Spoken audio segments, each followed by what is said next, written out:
Hello, and welcome to our Lone Star Conference Hoops Week 2024 and the online presentation of Basketball Media Days. On behalf of the Lone Star Conference, I am Andrew Roberts. I am joined today by Coach Kevin O'Connor, Reggie Prudhomme, and Lavelle Brodnix. So, Coach, what are some expectations you have for your team this season? You know, we talk about getting better every day, nothing that's groundbreaking, probably things all coaches say all over the country, but we really just focus on the process, focus on us.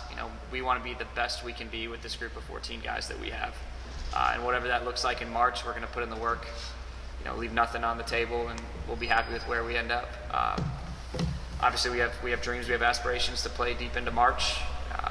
Every college coach, every college player should have those dreams and aspirations. That's the best part of our game. That's why it's the best sport in the world, in my opinion. So we'd like to, play some really meaningful games deep into March. That's the goal, and trust in our work that we'll be successful when we get there. Absolutely. What changes or improvements have you made to this team since last season? We lost four really good seniors last year. And I feel like we did a good job in replacing them with some shooting, with some athleticism, skill. Really like a lot of the new pieces we brought in, and they've meshed well so far. Still have a long way to go on both sides of the ball, but really optimistic with what we see so far. Leading into that, what are some returning players and newcomers that you're excited for this year? Well, besides these two guys, have a center returning, another senior, Jackson Ingram, who will make a jump this year. He's had a really good offseason. Has shown some improvement passing the ball in some other areas of the game. Also, another one of our returners, Miles Gursky from Bremerton, Washington. He's had a great offseason. He stayed the summer in Lawton. He got a lot better. Really excited to see where his game takes him for his sophomore year. And then brought in, a mix of transfers. One true freshman from the St. Louis area, Mason Dunlap's going to be point guard for us. He's looked good. A couple junior college transfers, 3 junior college transfers. Xavier Oko from Collin County, who's going to add a defensive presence and playmaking ability, athleticism. He's looked very good so far. Jaden Juarez, who is really shooting the ball extremely well for us so far, from McLennan Community College, who's looked really good. And then a big guy from Temple College, Andrew Iama, who is no stranger to the Lone Star. Played a couple years at Arkansas Fort Smith, then went junior college. He'll play some center and some forward for us. And then 2 Division II transfers in Aaron Jacob from Southeastern Oklahoma State, who can really stretch the floor, a good 4-5 man. And then Jarmel Johnson from Washburn University, who can also stretch the floor well, really guards the ball. He's going to be good for us, all of those guys. So really excited about the future. And we're excited to have him. So ask you guys a couple questions. What are some game day activities you feel really get you going to give you the best home court advantage that we could? We pretty much just bring the speaker down to the locker room. Somebody put on music from their playlist, and that's how we just started off for real. Same thing. You just said pretty much. So what are some personal or team goals that you have this year for this team? Well, like Coach was saying, we want to win the whole thing, win the championship, national. But like everybody has their goal, like to win it all. So that's what we plan on doing from the jump. We're gonna take it day by day, and then we're gonna go win it all. That's our goal. Same personal win team goal. Coach, what are your feelings towards the Lone Star Conference basketball dynamic, whether it be competition, community, or academic excellence? I think, we talk a lot about as coaches, like how good our league is, and it really is. Like when you start looking through the schedule, like to finish in the top 8 is, it's difficult, and that's what you have to do to make the playoffs. So, like it's daunting. Like we were picked dead last year, made a run, tied for 7th. I know we're picked 8th this year, so hopefully we can finish higher than what we were picked, just like we did last year.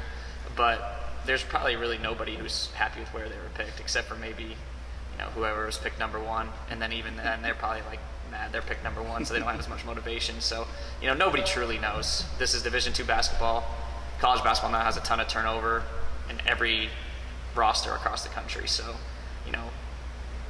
you don't hang banners based off of the preseason poll. So we're excited to get to work. There's, like I said, a ton of good teams in this league, and there's going to be a team that, in my opinion, gets picked lower than what they should, and they make a run at it and make the playoffs like we did last year. And we're trying to be the team that is picked right at the playoff level, who is in competition to, we want to compete for the regular season title. Just like I said before, that should be their dream, their aspiration. So, just excited to compete against the other Lone Star coaches day in and day out, and hopefully we can win some games. What are y'all's feelings towards being picked preseason 8? Yeah. To be honest, it really don't matter because we've been underdogs, so we just gonna prove everybody wrong. So. Frank is not really matters.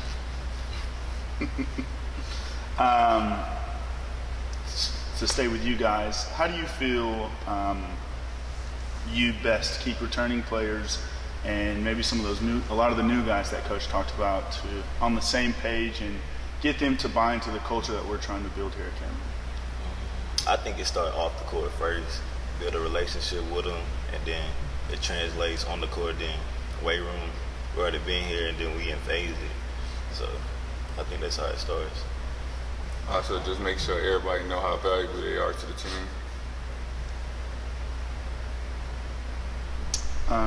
Coach, how does the community and alumni impact the dynamic of this place and maybe the morale of your team?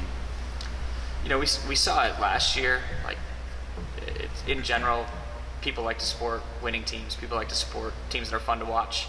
And I felt like after Christmas, we proved to the community here and the student body that we were a fun team to support. Yes. And anytime taking over a program that didn't have as much success as they wanted, kind of leading into when I took over, you got a lot of battles to fight to get over that hump.